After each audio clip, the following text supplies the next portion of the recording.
Monday schedule starting next week at 12:30. New studio. Trying to get used to it. I'm loving it. Getting used to the layout. But we had a lot of stuff that happened this weekend. We had some more Diamond Leagues. We got more Diamond Leagues coming up. We have some Continental Tours. There's one going on live right now. So ideally, you should do a little dual screen action where Yes, get a monitor. podcasts on one end and Rovereto? I think so. That's not how you say it. I think so. Rovereto? Rovereto. You know. I wouldn't know. I'm not good with the English language. I think it's Rovereto or something like that. Anyway, regardless, watch that. Grant Fisher's running, I believe, a 3K in Rovereto in That like place. in an hour in Yeah. Italy. It's in Italy, right? I don't know. I don't know. Enough of this. But yeah, Coleman ran fast. Parchman ran fast. We'll get all to it. Addie Wiley did her thing. We'll talk about cross-country rankings at the end of the pod. Some controversy there in cross-country. Some people not quite happy with my rankings. Yes, so Gordon will explain himself. I had to defend my honor, Yes. my ranking honor. But before that, we got to thank Pistachios. Look at that. We got them in studio now. Yes, it's so awesome. We got no salt pistachios. We got salted. Everything's different flavors. Check them all out. Olivia, I know. do the ad read. You know, I think we're all looking for a delicious and nutritious snack, so look no further than Wonderful Pistachios. Each 1 ounce serving of Wonderful Pistachios contains 6 grams of protein, giving you over 10% of your daily value. And it's one of the highest protein nuts out there on the market, but that's not all. Pistachios are also known for their fiber and their better for you unsaturated fats, which may help you keep feeling fuller longer. But Gordon, as you know, that's not the best part about this. As you can see, we have a variety of flavors, different sizes that Gordon is showing us. It's the perfect go-to snack to enjoy with your family, with your friends, as you're going in between meetings, picking your kiddos up from the carpool line, you name it. Make sure you grab your Wonderful Pistachios because it is the go-to snack. Check out wonderfulpistachios.com to learn more about how these green wonders can lighten up and power up your day. Pistachios sent us these wonderful pistachios, sent them in this box. Yes. They sent it, and now I'm really excited. I'm very excited. But can we eat them? I don't think we can eat them. I think the flavor, so we have salt and pepper, there's roasted and salted. I want seasoned salted. I want the red one. What's the red one? That's the chili one. The sweet chili. I'm a sweet. But I think we can't spicy eat kind them of till person. December because they're our props now. Yes, so the props for right now. Anyway, thank you, Wonderful Pistachios. Let's get right into it. Let's start with the headline coming off of the past few days. Yes. Officially, Sha'Carri Richardson and Noah Lyles are going to be in Prefontaine in Eugene 2 weeks from now for the Diamond League final. I'm assuming they're running both the 100, right? I think that's what the press release said. Probably should have done double check, but they're running the 100. And this is going to be interesting in 2 different ways. Notably, Sha'Carri, obviously, world champion now. She had the best year of her career. And we talked about it, how her career was probably at the lowest point when she got unfairly disqualified from the Olympics. Comes back, runs Prefontaine to get dead last. Yes. All the Jamaicans beat her. There's a lot of memes going around, a lot of trolling, a lot of LOLs. But now she has the ability to have the last laugh 2 years later. Yes. She's going to be there, likely racing some of the Jamaicans. I don't think Shelly-Ann Fraser-Price will be there, but Shericka Jackson might run in it. She's in the 200. She might run the 100. So it's going to be interesting to see the full 2-year arc for Sha'Carri Richardson from bottom of the bottom to now top of the top. Yes. But she still has to win the race. She still has to go there and win it, but she's going to be the heavy favorite. I feel like she's going to go into this meet with not as much probably pressure. I feel like during the time, remember how she always says, like, I'm not back, I'm better. You know, just thinking about that year at the Olympics, like, just everything that she has been going through to then now have to show up on that race day, put together something. She, I feel like, has finally blossomed into this wonderful butterfly, and we're seeing the fruition of her labors right now. And I just see her not really thinking about that Prefontaine race. I feel like she's going to go into this with, you know, her head held high as she should. As you mentioned, world champion, going to be facing some of the best, which she's already conquered and has already beaten so far this season in the 100 meters. So I feel like she's just going to go into this race and just continue doing what she's doing, just having fun with it. It would be kind of funny, though, if she goes there and loses. It'd be like, holy crap, like, because she's going to be overwhelming favorite. I'm going to look at, Sharika Jackson will be there, Toulouse will be there, and then those are really the only two that have a shot of beating her. Basically Toulouse and Jackson. Toulouse could win. I could see Toulouse getting the upset. She's very consistent. She didn't have the perfect World Championship final, did not get a medal. Jackson's good. So while Sha'Carri will be the heavy favorite, if Sha'Carri doesn't have an A- game and Sharika or Toulouse have A+ games, right, A+ races, there's a chance for the upset. So it's not guaranteed that she'll win, but Absolutely. she's got to win. Absolutely. I just think her mindset's a little bit different going into this year's race versus the Olympic year. Yeah. I hope that she embraces the circle of being here in 2021. Yes. And I hope that she, I don't know, is there a way she could, she should change, her profile picture to that meme with Shelly Ann behind her, while she's doing the post-race interview. Oh, the post-race interview. And just have that be her profile picture for the week leading up to Prefontaine. And then when she wins, she updates the profile picture. Interesting. Let's do a little full circle. Get people going. Oh my goodness.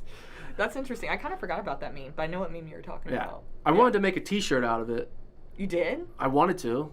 It's not too late. I can still make the t-shirt. Memes live forever. Yes. You have a whole week. And they're called memes, right? Yeah. Not memes. I say memes. Yeah. Now, do you say GIF or GIF? It's supposed to be GIF, but I say GIF. I say GIF. Okay. Because I decide how I speak this language. G, so yeah, it's a G. If it was GIF, I feel like it would be a J. There was a very notable track and field coach, and former athlete, who used the word meme and called them memes. No, memes. And I was like, that's... Memes. I think it showed his age. Memes. All right, let's go, though, into the men's side. Noah Yes, Lyles, who originally announced that he wasn't going to run the Diamond League final. Yep. And then there was some talk about, hey, man, you're Noah freaking Lyles. You just won the 1, the 2, and the 4x1. You got to run the Diamond League final. We need one last hurrah from you.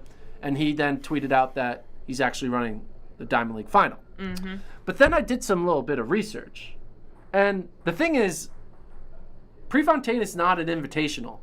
It's a final that you have to qualify for. Correct. So you can't just be, I'm the best in the world, you let me on the track. You have to actually run the Diamond League races to get into the final. Correct. And if we bring up the current standings in the Diamond League, so Fred Curley's ranked 1, Omanyala's 2, Simbene 3, Johan Blake 4, Tobogo 5, Thompson of Jamaica 6, Bromell 7, Hartman 8, Christian Coleman 9, Noah Lyles 10.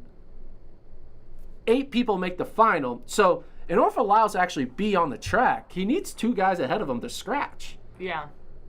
Now, does that also mean Christian Coleman would get in then? Yeah, Christian Coleman would get in before him. Yeah. Yeah. I mean, they're tied. But technically, standing-wise. But standing-wise, I think there's the tiebreaker is most recent win. I think that's the tiebreaker. Okay. I could be wrong. I'm not quite sure. But looking at this result, you need. I think Bromell might scratch, right? Because he's not healthy.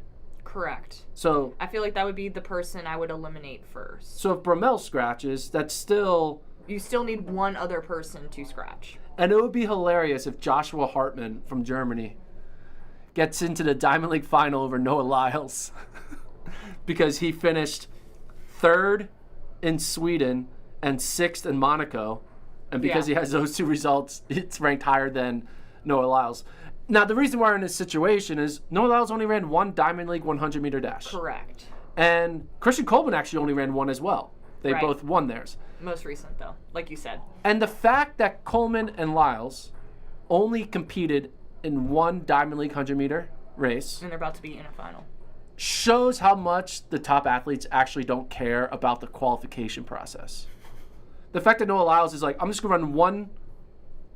I'm like, oh, yeah, I guess I can make the final. I ran 1 Diamond League race. And I don't think these athletes actually think about it, the Prefontaine, as a qualification. They look at it as, oh, it's pre. Yeah. I'm one of the best runners in the world. They're going to let me run. Right. So I don't know. I tweeted at Noah saying, hey, man, are you qualified? He didn't respond. So I did my due diligence. I tried to find out, but I don't know. Let's see what the chat has to say. I'm going to bring up the chat.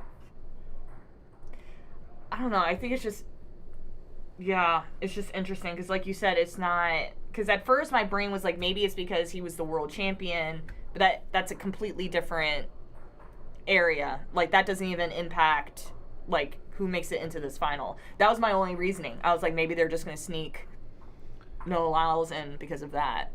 Yeah. So we'll find out, but Noah Lyles in the final. We'll talk more about it as we get closer to pre. I think are you going to pre? I will be at pre. Yeah. Yes. We'll have people there at pre. See if Noah Lyles can continue that momentum, but that momentum has a little bit of a potential. I don't think it's guaranteed that Noah's going to win that race, because Christian Coleman just ran the world lead. Yes. 983. Mm-hmm. You saw Thompson run a 9.8 as well, getting second in the Diamond League race in China. Right. So I always thought that Coleman was the potential guy who could win the world title. He did not. He ended up finishing on the outside. But the guy just ran 983. Like, where was this for Coleman a week ago? Yeah. And I think that 2 weeks ago. You know, I talked about this on the podcast last week with you, or whenever we did the last one, that was like, there's a lot of pressure going into Worlds. And I feel like now that, you know, Worlds is over, it's just kind of like this load is just off your shoulders a little bit. You can kind of just run freely. You know what I mean? It doesn't matter if he gets first, last, you know, middle of the pack here in this 100. So I feel like Christian Coleman can just do his thing, puts together a great race. But the only way anybody's going to be able to take down Christian Coleman is if they can close. Because we already know Christian Coleman has the rocket start. He's the best starter. We saw it in the 4x1 at Worlds. Don't remove him off the first leg.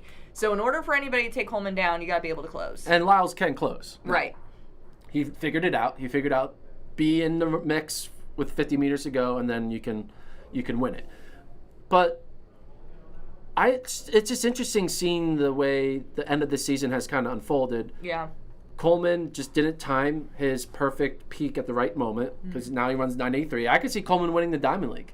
I can see it too. Like, I could see Lyles lose, and it's like, whoa.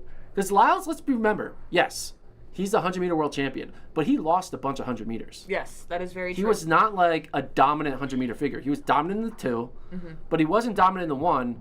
He was just dominant in the 100 in the one race that mattered most. Right, exactly. He put it all together when it counted. So I could see a situation where Coleman upsets. I wouldn't. Do we call it an upset though? Yeah, it's an upset. It's an upset. It's Christian Coleman. I know, but it's an upset. Noah Lyles he's just won 3 gold medals. I'm putting this out there. I would not be surprised if Christian Coleman Oh, wins. I won't be surprised either. I'd be like, cool. I think it's actually likely. Yes. I might even pick it. Oh, we're not. No, I might Gordon. pick it. I might pick it. I'm stopping you right now. We're not I'm doing gonna pick this it. again. I thought Coleman was going to win the 100 at Worlds. Now he just wins 983. Now I'm going back. He's going to Diamond League final. That's what I really meant. When I predicted him to win the 100 meters, I meant he's going to win the last 100 meters, which will be the Diamond League final. Okay. One other note, Curley gets third. Now we saw Curley lost an earlier Diamond League. Then we see Curley not make the final at Worlds. And now we see him get third here. Something's up. Something's up. Yeah, it's interesting to see, just because we know the talent that Fred has within him. And I've seen him race a handful of times to know, like, when he looks very sharp and when he doesn't. And just how he looked in China, he did not look sharp. Similar to how he looked at Worlds. Like, Worlds, I remember telling you, I was like, something doesn't seem right. Like, something seems off with how Fred is going through these rounds. I mean, obviously we saw him not make that final, and it was just kind of, I feel like we're still on that track right now with Fred. I don't know. Some things just need to sharpen up a little bit. Yeah, it's definitely not what we thought we were going to see. Mm-hmm. We saw him kind of, I mean, he wasn't running fast times early on in the year, but he was winning, close races. You're like, all right, he even said it, like, I don't need to run fast now. I need to run fast later. He said that early in the season.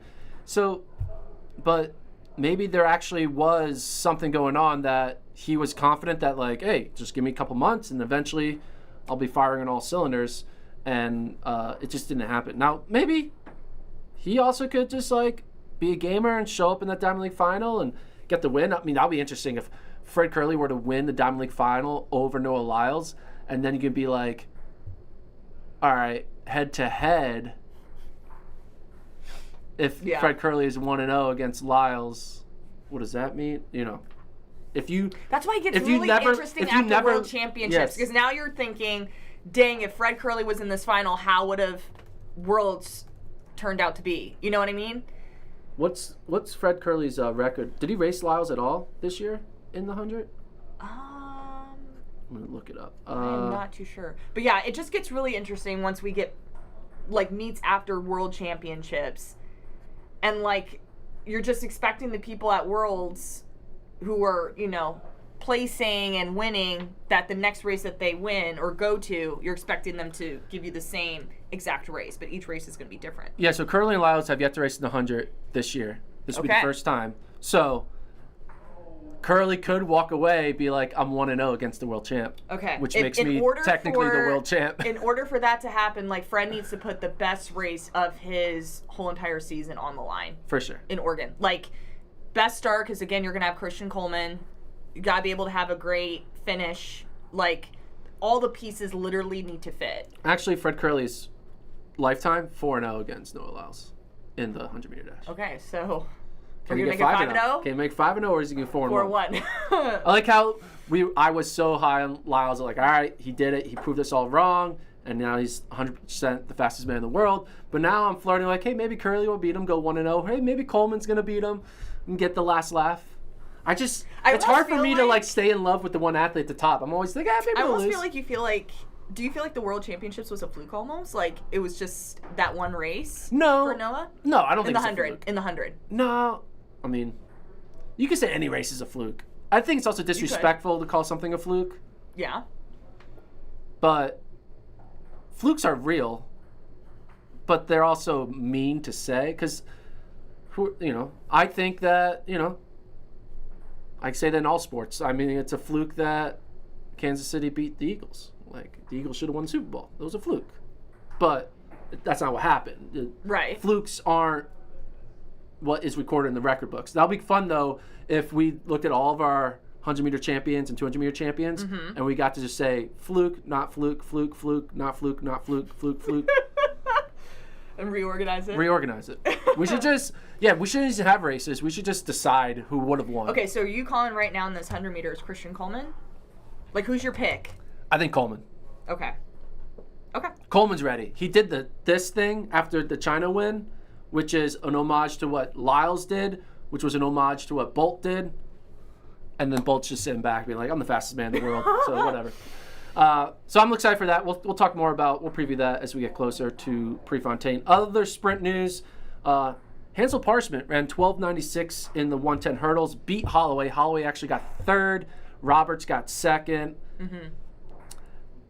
Now, Parchment, Olympic champ. He got a medal. He got second at Worlds. So this is like struggling words. This is a normal performance that I would expect out of Parchment. He should be able to run 12:9. Mm-hmm. The thing, though, is seeing Holloway lose, it does show, as great as Holloway's been, he's won 3 global golds with a silver at the Olympics. His greatness is there. Oh, he's proven that, yeah. But there are still some holes. There are. And the holes are, he's prone to get beat. Yeah. Didn't we say that about Ingebrigtsen too? Yeah. Josh Kerr, Well, no, Ingebrigtsen does not lose in the regular season. Jakob does not lose. Yes. Jakob now with 2 losses to the Brits is a little weird. But Holloway, he lost that Devon Allen race last year. Mm-hmm. He lost to Broadbell a time. He lost to Parchment at the Olympic Games. Now he loses this race to Roberts and Parchment. Mm-hmm. It's just dude, you're the best.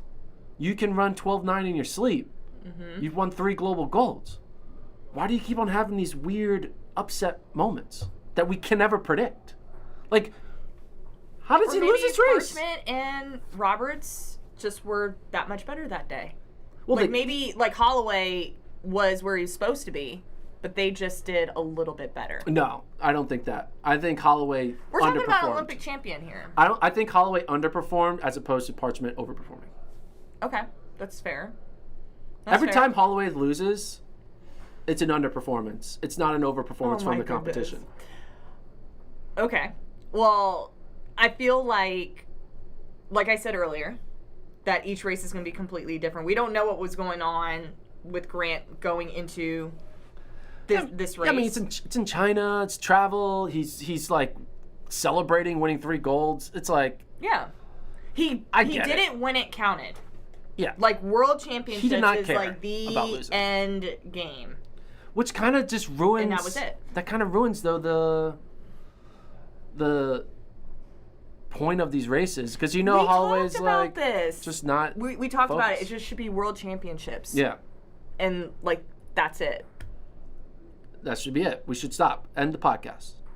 Stop. Well, no, we go into cross country. Going to cross country.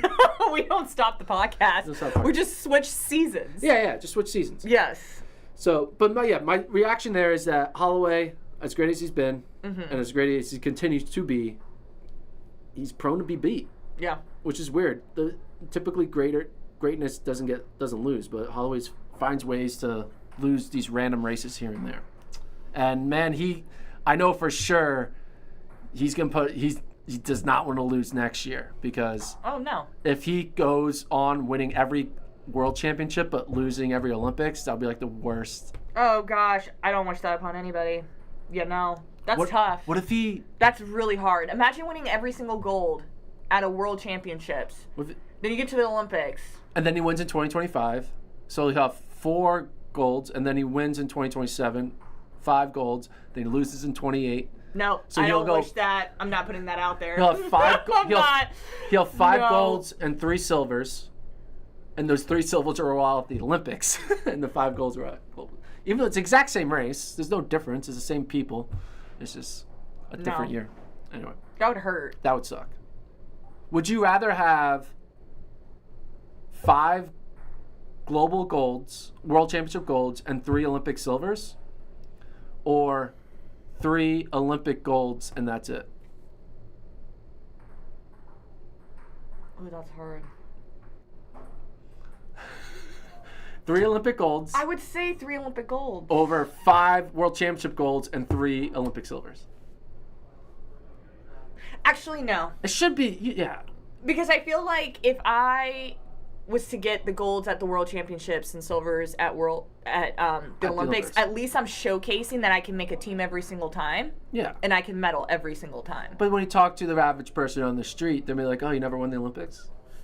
He says, "No, I won this Who thing cares called the about world." the average person? I won this thing called the World Okay, what would you pick? I feel like that. Yeah, I would say I would pick the 5 5. Okay. 5 golds. Because I would not care that. Because I think for the most, honestly, the average person, they get really excited to hear you're an Olympian. They don't care if, like, you're an Olympic gold medalist. This is what you say. I'm an Olympian and I won global gold. They'll be like, wow. And they'll think that meant Olympic gold. But you said Yes. global gold. You just like sneak. You put the word "I'm an Olympian" in the beginning of the phrase. And I'm a global gold medalist. yeah. And they're like, "Oh, okay." And so they go home. And they tell everybody, and I they just tell won an everyone, Olympic gold I medalist. just met an Olympic gold medalist. Yeah. And you didn't lie. I bet you Holloway does that. I bet you says, "Yeah, I'm an Olympian and I'm a global gold medalist." I highly doubt. I'm an Olympian and I highly 3-time doubt gold medalist. Grant does that. But yeah, but like the average person, I think gets really excited when they hear that. You don't even have to say global gold. You just say, "I'm an Olympian and I'm a You gold can just say medalist." Olympian, period. I'm an Olympian and I'm a 3-time We gold should go medalist. out in the streets off, here in Austin, be like, I'm well, an I don't Olympian. know. I'm- I was about to say, well, I'm a world We're medalist, writing though. Holloway's story. Yeah, we're writing Holloway's Yeah. story beforehand. He has the ability to get the gold in Paris, but Yes. either way, he's great. So let's talk a little bit about some distance stuff. Oh no, one more sprint news. Elaine Thompson-Herah, she ran 10:92. Yep. Very impressive, especially from where her season began, To where she is now. where she could not even break 11 seconds. Then she runs 11 flat. Now she runs 10:92. And while the rest of the women's 100-meter field kind of moved on without her, because they're not going to wait around for her to get back into her true form, you got to think that if Elaine Thompson-Herah can get this going, get this momentum going, she will be back to being one of the main factors in 2024 to go up against Sha'Carri and Sharika and Shelly-Ann.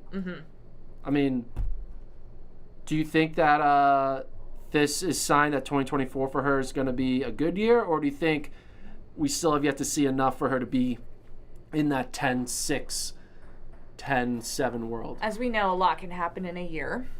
Yeah, so much can happen in a year. I think this is going to help her confidence. I think breaking 11 is like that ultimate confidence booster for her right now. Saying, okay, I can finally dip underneath that mark. She did it, 1092. And I feel like going into her fall training, going into 2024, she's going to build upon that. So I think she's ending her season on a high note versus like where she was in the beginning. It's just going to catapult her forward, for sure. If we bring up this Diamond League standings graphic, she's currently ranked 13th. There's one more Diamond League 100. She's running the 100 in Brussels. Yeah. Let's assume she wins that. Okay. She gets 8 points. So she'll go from 6 points plus 8. That gives her 14 points, which puts her tied for 8th. With Do we know if any of the people in front of her are there are people in front of her, like Zoe Hobbs is in front of her. So if she got second, Zoe Hobbs would stay above her because she'll get to 18 points. So there's a lot of math. There's a lot of math, but it's I think, though, even though because I would want to see her in that Diamond League final to see, like, all right, let's see where you measure up with Tolu, Jackson, and Sha'Carri. Yeah. You're not going to beat them, but if you can, like, show, like, you're closing in, that's going to get, but I think we're going to need some people to scratch for Thompson-Herah to get into the Diamond League final at last minute. Because even with a win in Brussels, she might still be on the outside looking And just even looking at the standings right now, a lot of these are big, names that we know. Like Tolu, Sharika Jackson, Sha'Carri, obviously we know. Like Dina Asher-Smith, T.T. Terry, like these are individuals I can see, like... Not scratching? Not scratching. Yeah. So Sabota is also a talented individual too, so it's just like... Yeah. Don't see him scratching, you know? That concludes the sprint section of our podcast. Yes. So all you sprint fans, you can log off. We're going to go into distance news. And all the distance fans, welcome. Welcome. That's to one the thing I'm FloTrack learning podcast. is there's 3 types of, four? 4. There are 4 types of track fans. Okay, let's hear it. There are distance track fans, Okay. which are a unique species. There's the sprint-only track fans, which I love. They're my favorite. Yeah. Actually, I'm going to power rank the track. I'm going to power rank track fans right now. We'll do track fan power rankings presented by Wonderful Pistachios. New segment. All right. Gordon's top 5 track fans. I thought you said 4. I'm adding the 5th because there's 5. Okay, sorry. Go ahead. Number Let 5 me take notes. 5. is the European track fan who just like enjoys the element. They're just like very casual. The casual European track fan. And by casual European track fans, like they just enjoy watching people run in circles. They enjoy watching people jump, throw. They just look at the athletic. They call it athletics. They don't call it track and field. Those type of people. Okay. They're very casual though. They're not like diehard. They're just, hey, what do you want to do this weekend? Oh, let's go to a track meet. That's number 5. Okay. Number 4 are the field event fans and race walk. You're putting them together? They're all different people, but together they form a union.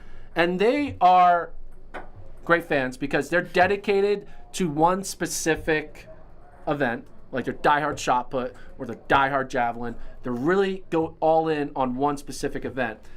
Now, they're only ranked 4th because I don't look at... They're just very specific. They're very niche. Okay. About just one thing. And so, like... Isn't that what sprinter fans are like? No, sprinter fans are not as niche. Okay. No. If you, like, sprinter fan, they're involved, because sprinter fans are in the 1, the 4, the hurdles. Like, they're getting a little, the 4x1s, the 4x4s. They're getting all over it. Shot put fan, they're just talking about Ryan Krauser and his greatness. Right. Pole vault fans, they just love Mondo. So, okay. So it's field 3. event fans are 3. Number 3 is distance fans. They're interesting. They are a unique element because they take it too seriously. They get a little too intense. It's like a religion to them. Okay. Distance fans look at track and field as a religion. It's like the way diehard like football fans and basketball fans, they care about the nuances of every distance runner, and they get up. Doping news is like the most important thing to them. They always want to count someone out. They always want to measure. It's like, what have you done for me lately? It's a very like cutthroat reaction, right? Okay. Yes. And they're also very biased. They're very like, they never want to let go of someone. They always think that person still has an opportunity, still believes, right? They're very biased. Okay. Which is like the way a Sixers fan is. I'm very biased. Or Eagles fan, very biased. Okay. So they're good fans because they're biased and they're religious about it. Okay. So it's 2. Number 2 is sprint fans. I'm curious about number 1. Yeah, you'll see. Number 1. Gosh, wait. Number 1. So sprint fans are the best. I love this. I have a heart for number 2. They're the best because they talk a lot of shit. And that's the best thing about it. That's the best thing about sprint fans. They talk all the shit, and it's great.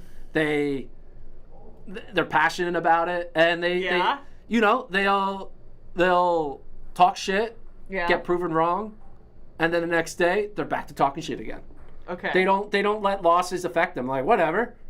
I still, who cares? No one lost. I'm curious that you say that about loss? sprint fans. What? You don't think they? No, go ahead. Am I wrong in that assessment? I don't know. You don't think they talk shit? I feel like I'm a sprint fan. There's some very interesting corners of the internet and around the sprint community that talk a lot I'm just trying of. to wrap my head around what's number 1 at this point. One I'm saving for the best. Is it the Gordon fans? No. No. There are no Gordon fans. Wait.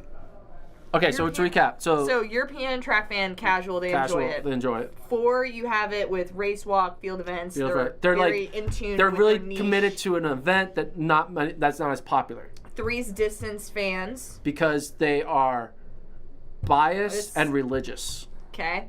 2. Sprint fans because they talk their shit. And they come back. And they take L's, but then they just bounce back up. All right. So number 1 is drum roll. Okay, I'm gonna be honest. You didn't have a 1. I did have a. I was trying to come up with my 1 while I was doing my list. Because you were like, you started out with 4 and then you added 5. I was like, okay. And so there's my 1. I'm gonna go 1 of 2 ways.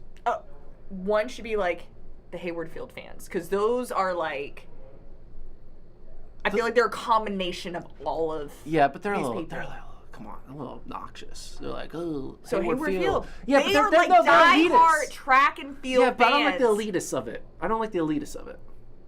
Well, I'm trying to figure out what number 1 could be. Okay, number 1 is 1 of 2. There's 2 ones. Okay. 1 is funny. 1 is everyone has the track fan in their friend group, or just like who knows nothing about track, who's like the. You rated this from. But I always think types of fans. But no. Wait, basically what I'm saying is the track fan who knows nothing about it and is very just naive and are they're just.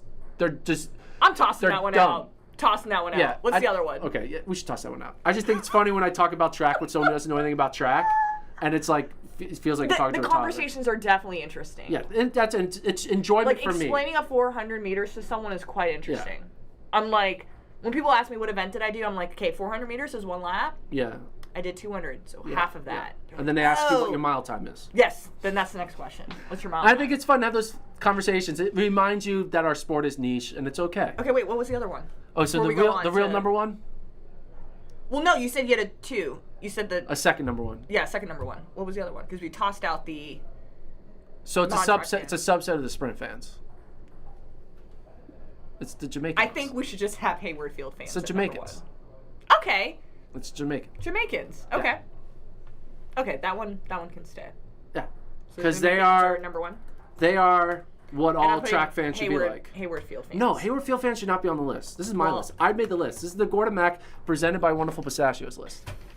So, recap, European casual fans, die-hard, niche field event race walk fans, Yep. distance fans because they're biased and religious, sprint fans because they talk all this shit and they come back for more. I'm really curious about what the chat thinks. And then number 1 is Jamaica. That's it. Okay. Those are the rules. And I really think Hayward Field fans should be. No, they're not on my list. They should be That's on on your list. It's on my list then. That's on your list. All right, let's Let's move on now. speaking of one of those fans, in the sprint world, the distance world, Addie Wiley of NAIA, she's going into her sophomore year. She ran out of her mind in the 800. She ran the second fastest all-time mark for an active college athlete, running 157 in the 800. Second to Athingbo's 155. She's going to run the Diamond League in Brussels in the 1500 now. Addie Wiley, she kind of came out of nowhere. Yes. And obviously there's conversations about her coach and the situations that happen with, Coach Johnson and all that stuff. And we don't want to get into that part of it. I was more talking about the athlete side of it. Yeah. She's a teenager, right? She's 19.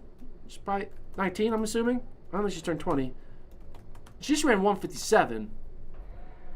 And She's 19. she's 19. She just ran 157. Her career is still much ahead of her. This is something that, people are going to need to be on the look for her in 24 and 25. Yeah. Where I see, if you saw this improvement in year 1, year 2 and 3 is going to be massive. And Addie Wiley is someone that's going to, for like it or not, is going to be in the picture in the women's distance side for the U.S. in both the 8 and the 15. I think that she probably should focus on the 15 because I think breaking up a thing Mo in the 8 is a gargantuan task. Mm-hmm. But you throw in 157 speed with 4 flat 1,500 meter capabilities, she should be able to run in the 350s. Yeah. It's interesting that you bring up Addie Wiley because, again, I heavily worked with mile splits, so I am very familiar with the high schoolers that are competing, and Addie Wiley just recently graduated, and she came out, I don't want to say came out of nowhere, but she wasn't an individual. She was at the top of our radar, but she wasn't someone that, blew me away quite yet until the very end of her senior year, and she just, put all the, it was like a snap of the fingers, like a sparkle moment where she was able to put everything together at one time during the outdoor season before she went off to college. So when I saw this 157, I was like, Addie Wiley's doing this again. She kind of sneaks in there when you least expect it and then puts out an enormous mark. So the fact that she went from a 204 to win outdoor nationals in 2022 to a 157 is insane. It is a pretty crazy drop in 1 year. Yeah. People normally don't go that fast, that quick. Right. So when I saw this, I was like, Addie Wiley? Our girl Addie Wiley from Indiana did this? It's so incredible. Yeah, she ran 159 prior to this, beginning of August. So it's like a 2.5 PB from her 159. And you could argue she was probably under raced for a collegiate because she was in the NAIA world where she didn't really have to push herself. She was winning national championships in 204 and 414 at the NAIA. So her season, while she has a long collegiate season, I think she didn't really have much of a peak that these NCAA athletes had in indoors and outdoors. Right. That her peak really was USA trials and the month of August and September. Right. So we're seeing kind of where that comes. But she's now run 403 for the 1500 with a 157. She's probably going to flirt with breaking 4 in the Brussels Diamond League. And she's going to be someone to watch for it. And, you see El Purier is going to come back from pregnancy. Yeah. Corey McGee, she finds a way to make every team. Nikki Hiltz, we know what Hiltz has been doing, making teams and running fast times. Cranny can run a fast 1500. Schweizer will be coming back from injury. Who else made the 1500? Oh, Sinclair Johnson. Yeah. So the women's 15 is going to be a hard team to make at the Olympics. Oh, absolutely. That's going to be tough. Yeah, who would Oh, I don't even Olympic know. pick? Oh, I don't even know. I mean, that's hard. You just named like 10 athletes. I'm like, yep. I can see Yep. I can see Wiley. I think it could be Nikki, Wiley, and McGee. Which is crazy to not put Sinclair Johnson on the team. That was a name that literally But then if a thing Mo does a double, I don't know. I don't know if do you think she's gonna still do that double? No. You think that was I think a thing and Sydney are gonna do the doubles because it's the Olympic year. Or maybe they're saving their double for 2028. I don't know. But yeah, let's just save it for 4 years down we'll the save road. it 4 years. But yeah, I would look at Wiley as an equal shot of making the Olympic team as a Sinclair Johnson and a Corey McGee. Okay. I'm just trying to wrap my head around that. I'm just so shocked with this 157. And Addie is definitely a strong runner in that 1500. I don't know. She's just sneaky good. It's just like when it clicks, Gordon, it clicks. Yeah. That's the thing with Addie. When all the pieces to that puzzle are put together properly, Addie Wiley's a whole nother beast. I can see it happening. It's going to be interesting. All right. One other thing. Jakob Ingebrigtsen, we don't need to talk much about it. He's running the 2K in the Diamond League in Brussels, trying to break the world record. I know nothing about, one, how to run a 2K, one, what the world record is. 4:44.79. Yeah, what does that even mean? Is that fast? Is that slow? Is that, who cares? Well, it's one of the oldest track records set back in 1999. Because it's not a real record. It's a fake record. It's not a fake record. Oh, my goodness. All right, I'm going to go run the 2,100 meter world record. Okay. Do it. You're going to do it right outside Yeah, the go outside. track out there? It's not a real record. I'm not going to get excited about it. I'm not going to give him bonus points for it. Like, Jakob, just go run a 1,500 and break the 1,500 meter world record. Don't do this 2K shit.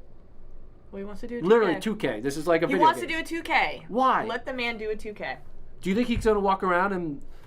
do you think he's going to be like, well, he's got the 2K world record? Yeah. You know, I wanted to win the 1,500 global He can title. say he's a world record holder. But I won that 2K Do you know how world many record. wild world records are out there? This is something that Ashley Tishins and I talk about quite often, actually. There's some wild ones out there.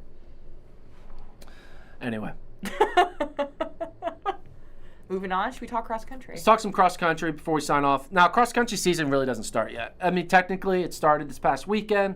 We had some time trial type results. Mm-hmm. But the real season doesn't start till like September 23rd, where we're going to see a lot of top teams compete in Virginia, and then we'll get more information in October. But like school started, so we got to start ranking them. And so we ranked. We got our rankings in for preseason on the men's and women's sides team. We'll start the men's team rankings, and surprise, surprise, NAU preseason ranked number 1. You were repping the shirt the other day in the office. Yeah, well, I was proud. They're good. They're good at running. But on the men's side, there really isn't much surprise. NAU's 1, BYU's 2, Oklahoma State 3, Stanford 4. Those were also the podium teams last year. We moved BYU up to 2 over Oklahoma State because Oklahoma State lost one of their top returners. BYU returned everyone. Kenneth Rooks looks even better, so they throw in Kenny Rooks, who made the world team in the steeple.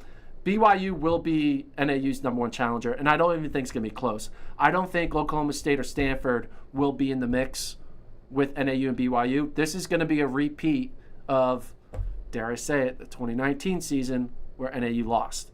NAU was Gordon. NAU was going for Gordon, how dare you? NAU was going for the 4-peat. They went into that season as the best team on paper, and then they lost to BYU. NAU now going for another 4-peat. They're going to enter this season as the best team on paper, and BYU is going to be a team to challenge them. Now, I'm not saying the same result's going to happen, but there's going to be a lot of PTSD. You think so? For Mike Smith and NAU, because he'd be like, it's BYU again. Crap, we're going for the 4-peat. Uh-oh, they're going to be good. So I'm not saying that's what's going to happen, but we could see some deja vu, or we could see NAU finding a way to overcome that deja vu and get the win and pull off the four-peat. NAU ran at their home opener, and they ran better than they did any other year before. So they look like they're firing on all cylinders. I guess Wisconsin is the one team ranked 5th. They're kind of can sneak up into the mix, maybe get on the podium. And I think the big surprise team that we have in our top 10 is Texas. Yeah. Texas, they got a transfer from Stanford, Devin Hart, who's beat All-American. But Texas is our kind of non-conventional top 10 team that we have ranked 7th on the men's side. Let's move over to the women's side. Now, the women's side is interesting. Women's rankings, NC State's going to stay 1. Mm-hmm. They won last year. They returned pretty much everyone. They got Caitlin Toohey, Kelsey Camille, 1, 2. They're looking good. They're going to be the favorites. Florida, the team we have ranked 5th. Yeah. They weren't ranked at all. They didn't qualify for the meet, but they got a ton of New Mexico transfers. They got an Alabama transfer. They have the recipe to put together 4 strong women behind Parker Valby to potentially podium. Mm-hmm. Now, it's not going to be easy because some other teams in the mix. NAU looks good. They were 6th last year. They returned a bunch of women. Colorado was 11th last year, but they add in some transfers. Notably, they have a transfer from New Mexico. They got Marley Starlipper from NC State. They're going to be in the mix. And they also have a great incoming class. And they as have good incoming class. Yeah. One team that's not listed here is New Mexico because Joe Franklin left New Mexico, so all the women also left, and they all got one went to Northern Arizona, one went to Colorado, one went to Florida. So all the New Mexico women are basically the reason why the Floridas, NAUs, and Colorados it just kind of all shifted a little bit. Shifted to go up against NC State. So Yeah. NC State was like, all right, we beat New Mexico. And then New Mexico's like, what if we just divide everyone up and go into Colorado, NAU, and Florida and see if that one of those 3 can beat NC State. Nice little game plan. Yeah. And then the big surprise here, which the coaches did not really agree with, is I put Oregon 2nd. They were 14th last year. Yeah, what was your thoughts on this one? The thought is there's some eligibility issues, I'll admit, because I'm not sure the 100% the transfer rules, but there were some late additions to the Oregon roster, notably like Mia Barnett from UCLA, who is a top 20 runner. And if Oregon gets another top 20 runner, you subtract their 5th woman and throw in her as a number 1 woman, it makes their team good enough to be a podium team. Okay. Now, there's likelihood that she won't be eligible, but things change. Eligibility comes in and out. Yeah, I can run all of a sudden. So I looked at it. I was like, I look at their incoming transfers, international and collegiate-wise. Mm-hmm. You look at their the way they put 3 women in the 1,500-meter final. Mm-hmm. It's a 6K. This isn't a 10K. Right. It's going to be a sprint. If it starts off slow in a sprint, Oregon's going to have... I love how you said a 6K is a sprint. That's great. It is a sprint. It's a sprint. They're going to jog for 4K and then run a 2K and try to break Jakob Ingebrigtsen's world record. But Oregon has... They don't have the talent when it comes to 5K, 10K, but they do have the talent when it comes to the mile and 3K. And I think, Jerry Schumacher's and Shalane Flanagan, they're great. They're good coaches, and I think they're going to find a way to take the talent that they have and put together a podium caliber team. And I think they're kind of overlooked right now. I think they're kind of just looking, they got 14th last year. But, they have a bunch of women run sub 4:10. It's like, that means something. I know it's 1,500. It's not the 6K. But I do believe mile times matter. You see great female milers every year find a way to finish All-American who aren't really notorious at running fast 5Ks. And I think that could happen with Oregon because they have a bunch. They don't just have one. They're not relying on just one person. They got some depth. Now, if Mia Barnett doesn't run, they're probably not going to finish 2nd, but they could still finish top 6. So we'll see. Once we see them run their full squad at Bill Dillinger, we'll make an assessment. Okay. So stay tuned. I went on a long rant. I did the rankings. No, I appreciate the breakdown. I'm educating and the you. thought process. Yeah. No, that was great because I know there were a lot of questions on some of these rankings. So yeah, I'm glad that you are walking us through what was in your brain to give us these rankings right now. So and it makes sense. And I do have a prediction. What's your prediction, Gordon? But I know if I announce the prediction, it won't happen. Okay, so don't say it. Just remember this episode, and then when it does happen... Should I not?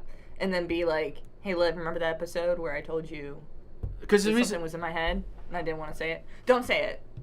But because the prediction is I'm predicting something... No. Don't go there. I want to say it. But then you said it won't happen. So it won't happen. The reason why it won't happen is because the athletes will take that as motivation, and then it will go against what's going to happen. Okay. So say the opposite. I'm predicting a team won't qualify for nationals. And if I say I don't think you're going to qualify for nationals, they're automatically going to qualify for nationals. Okay, so there's a team within the top 10. There's a team on the women's side or men's side? This is a men's team. They're not in my top 10 for a reason. They're not in my top 10. I don't think they're a team that when people are like, wait a minute, they didn't make nationals? Everyone's going to be confused. And I'm like, yeah.